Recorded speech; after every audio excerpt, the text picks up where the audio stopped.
So yan, mapagpalang araw sa ating lahat mga kasaka. Ako ngayon ay nagpapatubig dito sa aking pakuwanan. Ayan o, may naliligo pong mga bata. Dahil nga po sobrang init, nagpapatubigan ko itong aking pakuwan. Padalang po ko patubig ko na po ito. Kahit talaga namang nagapang na, malalaki na pati. Kailangan na ng tubig. Ayan po, malalaki na. Nagapang na siya. Kaya kailangan ng magkatubig.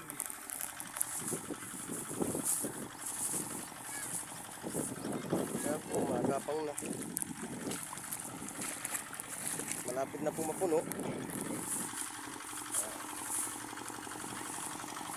Dahil nga po malapit ang bangbang dito sa puno nitong pakuan, edi kahit hindi na po buhusan ng tubig. Dahil nasisipsip na po ng ugat yung tubig na nadaan.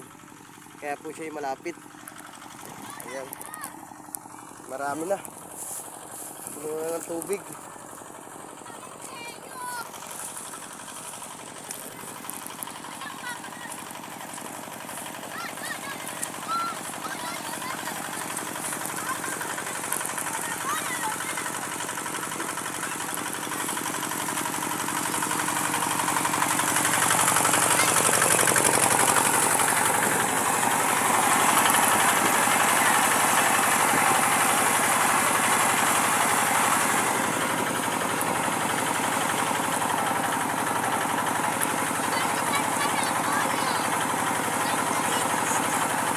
Huwag tayong malikod, bakit mapadali sa yero?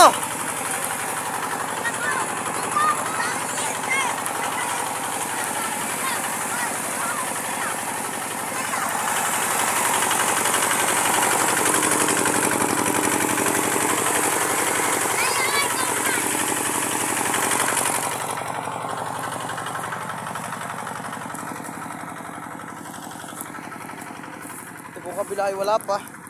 Pinupuno ko po muna yung kabila bago ko ito dalagyan. Kaya po malalaki na yung pakuan natin. Medyo matataba pati. Nakita ko yung sa gitna. Ito po ay mga 1,000 puno. Yung marami-rami din. Tinatsaga-tsaga ko lang gahukan. O, may bagong tanim pa dito.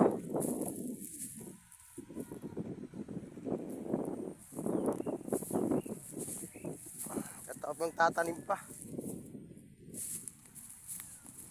Ito naman pong babang ito ay sinabugan ko ng balatong. Okay, matataas na rin po yung balatong niya. Ito po ay balatong. May tanim po din na tayong balatong oh.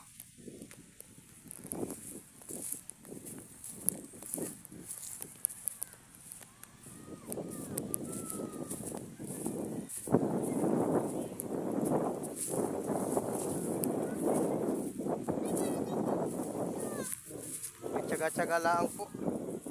Ito po para ding palay, 3 buwan din lang.